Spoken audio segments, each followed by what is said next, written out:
You can start the. You got to hello it. Yeah, hello, welcome, hello. Yeah? Where are we? What are you doing? What location What are you are doing? we? First off, we're in the Quackalope studio. Where are we? We're in the Quackalope studio. You know Are that. you sure? You know that. This is Jeremy Howard from MVM. There you go, man. How can they find you? Oh, cheers. You can find me anywhere you want to, baby. Anywhere. Perfect. Wow. Absolutely. All right, let's do it. Hello, welcome to Quackalope. Thank you for being here. Today, we are talking about 5 amazing games we've played this year so far, 2021. I'm a duck. This is Jeremy Howard. Yeah. You know what? Just call me a jambalaya. Call me a mix. A jambalaya? Yeah, we got an MVM and a jambalaya. Mm-hmm. Some combination of that. Anything you want to call me, man. Where are we, Jeremy? We are in an undisclosed location. We're man. in a I'm serious. cabin? Like we're in a cabin. We are straight up. What state is this? We are in the Wisconsin. Wisconsin. I have no idea where we are. Mm-hmm. Either way, this is going to be a good video. You couldn't find us. We're filming a few other things. No, you couldn't find us. We're in a bunker somewhere in Wisconsin. If you want our attention, we'll be playing games together. Yes. Either way, you want to start? You want me to start? Yeah. 5 games we've loved this year. 5 games we love this year. A lot of good games I've played this year. And I got to put a caveat. Yeah. These are the ones I remembered. Yeah. There's going to be comments down below reminding me of games that I've played, and I'll go, that should have been on the list. Because I'm nowhere near my collection, and I was just like, wow, I've actually played a lot. Again, we're in a bunker in Wisconsin. We're in a bunker. How am I supposed to What check? are we hunkering down from? We have no idea, but we're here. Shipping prices, probably. Yeah. All right, get started. What do you got? Here we go. So I'm going to start with a game that I did give a great review to. Okay. All right, and that's one that I've been dying to talk to you about, and that was Solomon Kane. I love this game. 40 errata cards aside. Sure. There's always a few. Yeah. Rules, goofs aside. Yeah. Also, weird, kind of inappropriate joke written in there because of a grammatical error. I don't know about that one. Oh, God. I'll show it. I'll tell you about it offline. Trust me. It's funny. But, yeah, it's a great narrative game. It's like a great narrative, not a dungeon crawler. It's more so of a narrative. Weird. Yeah. It is. I have not played another game that gives me the same experience that Solomon Kane does. Mm-hmm. It has this weird pacing to it, like you're watching. You're sort of watching a play happen in front of you. Yes. And you're guiding elements of it. Yes. You're pulling. You have the strings, right? Yeah. And you are kind of watching, and you are deciding with those dice what to do, and there's an interaction between you two and how you're going to create your dice pools. But ultimately, you are making the scene play out, and then you don't want anything to happen to this pure man. And if you have to, you step in. Well, boom. Jan and I have a 3-player, maybe a 4-episode series coming out on Le Ogre. Mm-hmm. We did a full campaign of that. That'll be posted here soon. Yeah, Ogre's fantastic play. Mm-hmm. Here's the thing we ran into at the very end. There were so many possible narrative pathways and endings. Yes. We wanted, and probably will go back through and play again. Yes. I don't know how they branched so much stuff. Because there's some of the things are very true to the source material, and then other things are not. It's like, where's that story go? So they found, who's that old man? So that's the thing. It's a thing of, if you know this stuff, if you know it, you'll be like, well, how did they pull this off? Of course, they had to, deviate away from some of the things of what could happen based on your final results. But whatever they've done, I actually went back after playing the game just to listen to the stories. You can listen to them, whatever. And I was just like, they really kind of pulled this off. And that's when it really hit me. They did so good. That's when it really hit me. This is a game that I'd already built my list of 5. Yes. And then I was like, hey, Jeremy. Yeah. Put this one on your list so we can talk about it. Right. You didn't have to tell me. It was the first thing I wrote down. I like that. Yeah. First one on my list is going to be from Lucky Duck. Yeah? Ooh, lucky. This is going to be Destinies. Destinies. You played this yet? No, so I've futzed around with it. Futz meaning that I turned it on, kind of just did whatever I wanted to. Yes. You haven't played yet. So I played. No, I have played it and lost terribly 3 times actually. So, but and I don't feel like that's the way to play it. Honestly, I'll tell you right now. I think 2-player is. Yeah, I think 2-player is going to be the heart of what you're looking for. Just off the top of my head, because the challenge mode and the solo thing is a little too brutal. Yeah. But maybe once you get the swing of maybe that first scenario, maybe it's a little easier to understand and play right. But I'm a narrative gamer. Yeah. Everyone knows this about me. Yeah. I understand that it's an app. I understand you're playing more on the app and rolling some dice to supplement. I get all those criticisms. It doesn't matter. Destinies facilitates a board game narrative experience unlike almost any other game I've divin into. It is really, really good. I love the thematic music. I love the storytelling. I love how it kind of, the cacophony of the end game. Oh, wow, cacophony. I'll give you $2 it's so for good. that word. It's so good. I'll take $2. Yeah. I don't make a lot The way you're on looking YouTube. to my eyes, I just believe you. So I know, yeah. I cannot I understand it's not for everyone. I always have comments complaining about the app, complaining about elements. I did a raving review of it earlier. Mm-hmm. I get it. I saw you just go hard on that one. Oh boy, I was like, geez, man, could you dial it back a tad? Listen, it's not the perfect game for everyone. Right. It's a 5 out of 5 for me. Wow. It just is. It's great. You're throwing out. It's great. Throwing out 5. It's great. I am. But everything on here a 5, man. Jeez. Not everything. Right. No, not everything. Actually, that my one next is. one is a 5. That one is. What's your next one? Oh my god! Hold on a second. This is not a potion. No. That's Woodford Reserve. Mm-hmm. We still have good bourbon even here. All right. So my next one is going to be Anachrony. So the Anachrony came out with this new. Wait a minute. What? You can't do that. What? Oh, we're going to save it? Okay, we'll get to it. No, I mean, you can do it. It's just I didn't put it in an order. I didn't put it in an order. Well, they're going to think we can talk about it together, dude. All right, let's talk about it together then. Wait, my next one is also going to be Anachrony. We'll just, I don't do things in order. We'll talk about it I don't even use cards. No, you're copying me. It's I shoot from the hip and the heart, man. Yeah, that's fine. All right, here we go. So, Anachrony, worker placement game. To me, it is the best medium weight worker placement game. Medium weight, yeah. I mean, because I struggled to learn it. Well, the thing is how many modules do you attach to it? I did like base game plus 1 or 2. Okay, so I was gonna say because when you do that, it does make it heavier. But you're talking base game, right? Only? So if you just did the base game, it's a medium weight game, and then as you even just turn the time boards over, I think it's medium once you get your head wrapped around it.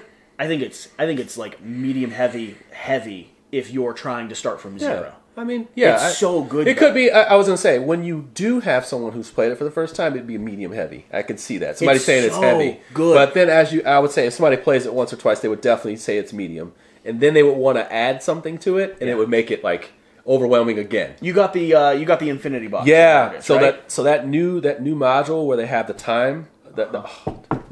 Oh my gosh, dude, that one that can break time, and then I also love using that board where you can go out on a journey.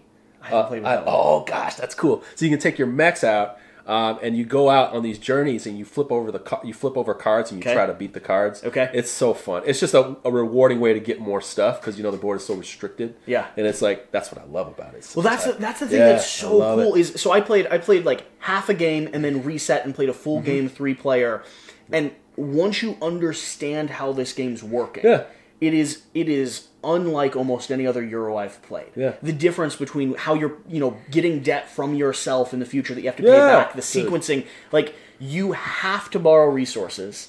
And if you do it well, it's all right. You're good. It's okay. okay. You'll pay it back like past one. If you do it wrong, then you really are hurting. And it feels so good either way. Good. And the thing is because you know it's your fault. So you did it to yourself. I've heard somebody say. I've heard one user in my life say that this game is not thematic. I'm like, dude, the board literally explodes halfway through the game. It's incredibly. I was like, it's so thematic. Yeah. It might be thematic. With the lore book and the extra compendium. Yeah. It might be one of the most thematic heroes I've played. Dude, are you kidding me? That one user, which I can't remember, and is everything wrong. Makes sense. The hubs you're building, the mechs you're equipping with your characters, going out on the you don't need the mechs. But once you have them, you do need the mechs. You do. Like you also need the modules that come with it. It's just an all-around fun game. And yes, having that box is absolutely ridiculous. But it is the game that stays in your collection. Yeah. It is that one. Yeah. It is worth that room of that top I'm calling a lot of stuff. Yeah. That one hasn't crossed my mind. It's like you're like, hey, I'm culling games. And then you make room, and then you put that in there. Yeah. It just creates just like I'm moving things around because it needs a front and center spot. So since you stole my number 2, I'm going to move on to Maximum Apocalypse. Okay, you played this title? I have not. Okay, I donated it. I donated it to somebody last year for gamers in need. Man, sure. I wanted to play it. I really wanted to play it. That's cool. Yeah. I had so much fun digging into this. The Kickstarter just recently hit. Yeah. Did really well. So we were playing the base game and sequencing that with the Kickstarter. So we do some coverage for it. Oh. This one is on the list, not necessarily because it's the best game I've played, period, of all time, but it was, I did not expect how much I'd be charmed by it. Okay. So Mike Goddard came down. Charmed? Yeah. Oh, you play with Mike? Yeah. He came down to the studio in Maryland. a whole like 17 hours away from where we are right now. We sat down, he ran us through and explained kind of the sequencing of how you're supposed to pair up and start randomizing these apocalyptic events. Okay. The idea of the game is that you all are cooperatively working together to face off against like an alien zombie invasion or, I don't know, other catastrophes. That's what I like. It was like a combo. You could, different combos. If you play from the rule book, base game, sequence setup, like try to stick to the script, it's not going to be as good. Yeah. If you do it the way the designer intended for it to be played, where you mix and match these mayhem events, and then just watch what happens and build your own map and do anything weird, it is, I'd say it's one of the messiest open world, like post-apocalyptic games I've played, and I love the theme and I love the messiness of it. I like games that give me room to play. Yeah, I know the feedback on that game was, and it's I mean, I've seen it, like the setup and stuff like that, and laying it out, and it's kind of like more table space than you thought and stuff like that. But I don't know, that doesn't like deter me at all when I see that kind of stuff. It's just like that's what I'm getting into. It's fun. It's and thematic. It's cards, so I understand it's not a board. You gotta put your time in to get something from it. But it's fun. It's thematic, and it's crazy. Okay, yeah, so good. It's so good. So I'm going to talk about a game that completely surprised me, and it's called Bullets by Level 99 Games. Yeah. And you played this, right? I have played this one. Oh my gosh, are you kidding me, guys? I mean, if it feels like an arcade. It feels like an arcade. It's bullet hell. If you don't know what bullet hell means, it's just like bullets are coming down. If you played Ikaruga, which is one of my favorite games, even like R-Type, back in the day, its version of just lots of bullets coming at you, and you got to like mechanize the patterns. Well, this is done through a bag, so you're going to have this bag, and you have to stop the bullets from coming down your way, but you also have abilities for the characters that moves these spots so that you can get them in the right situation, and then you have cards that are like almost like goals, and then when you do that, it destroys. You get the right pattern, you trigger a sequence, and you destroy all of them up, and then that helps you get your powers back, or also destroy those and pass them on to your opponent. That's the best part of this game is as you destroy stuff, you're putting stuff in other people's bag. It's so much fun. So their bag is loaded. Dude, this game is so cool. I will just tell you like this. That's 15, 20 minutes, 30 minutes tops. People are getting eliminated left and right. Nobody's waiting that long. You could play this game 2-3 times in a row. Fantastic game. I don't know. I haven't checked content on it yet. I haven't really seen the reviews, but I also haven't heard a lot about it. I think it's going under. I don't think a lot of people are talking about it. I think it keeps selling out. Is that what it is? I think it keeps selling out. Because it's so solid. And Level 99, production quality, game quality, they're always talking putting Exceed, out stuff. We're talking all these... They always have... We're talking Millennium Blades. They just have good games. Yeah. And I feel like this is the new one that nobody's talking about yet, but as you can tell... Maybe they didn't especially if you're a solo game, because they have a really good solo co-op thing going on. It's really good. So that product is like... It's up there for me. I got one that's a little older. Okay. How old? Ye old or old? I mean, old like 2020. So listen, like I'm young in this space. Yes. So old for me is like 4 years back. I'm right there with you. Go ahead. Cyclades. Okay. What is that? That is going to be an area control game that's all about that incorporates this really interesting bidding mechanic over on the side of the board, where you're going to be bidding to take control of different gods that are then manipulating and maneuvering the board. Yeah. I'm not a big area control fan. Yeah. Alex and Shira are both massive area control fans. Yeah. For me, I need something extra on the table. Blood Rage with a bidding mechanic. Yeah. But I played that last year. Yeah. And a lot this year. A lot this year, but I played it last year, right?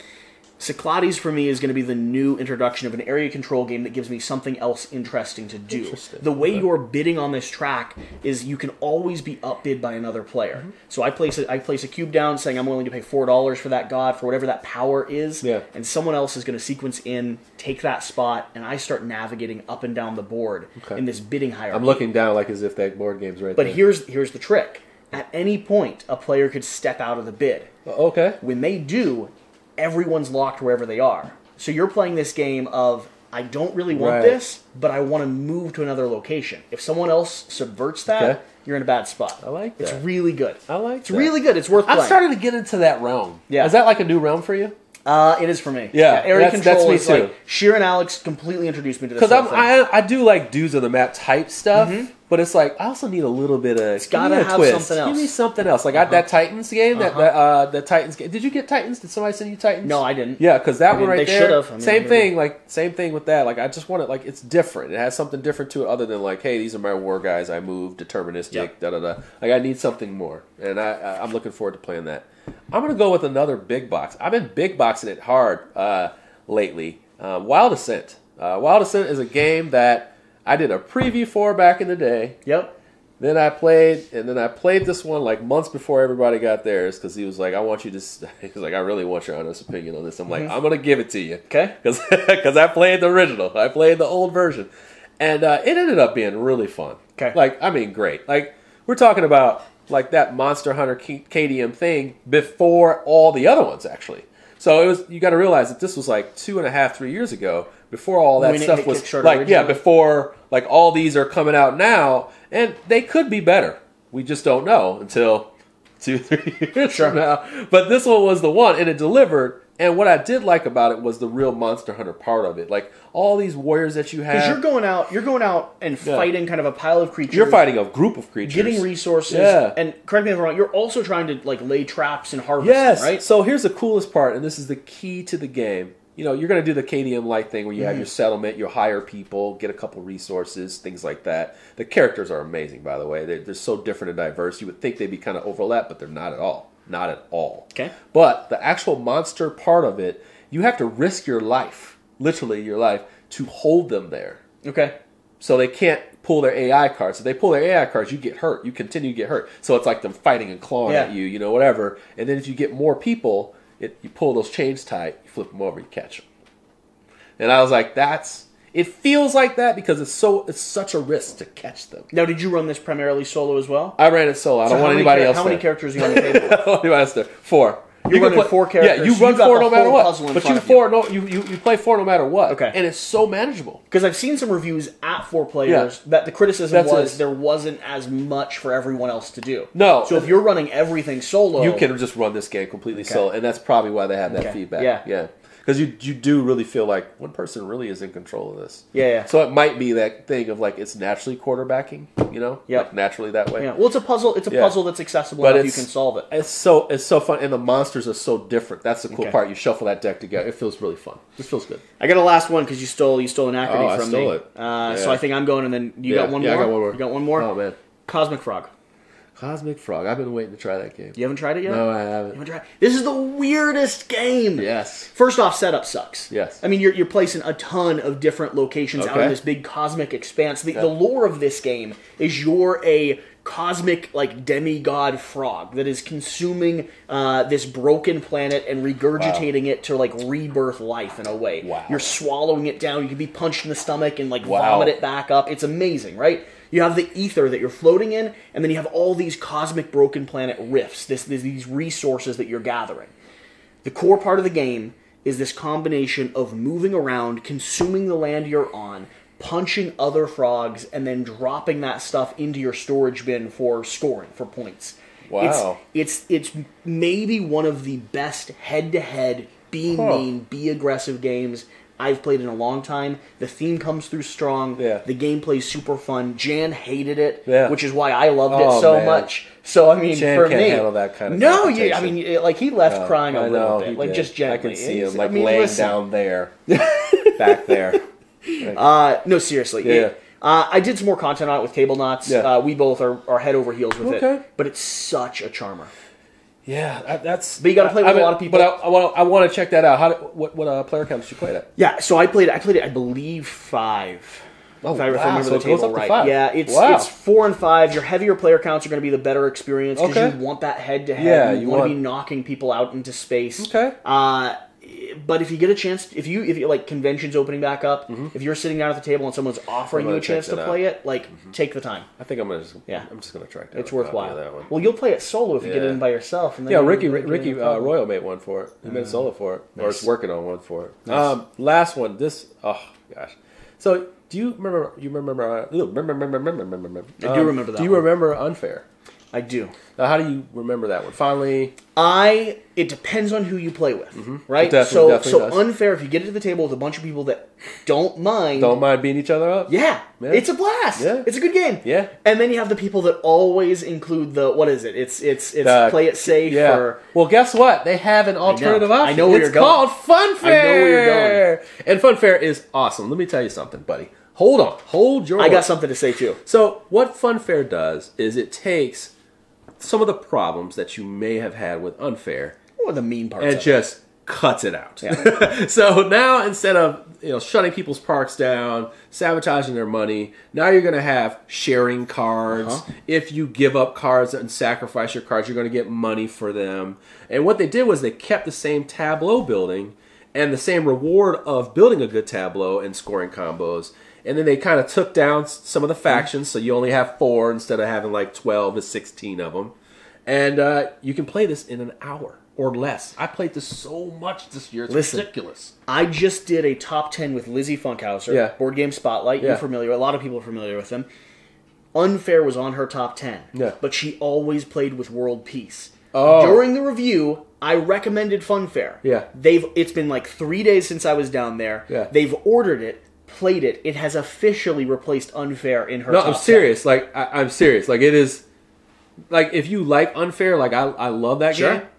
This game, I was like, I don't know if I like it more. I don't even know. Like I hate to say it, depends on where because you I played it so much. I played it at lunch. Once me and my friend got a rhythm of it. 2-player game.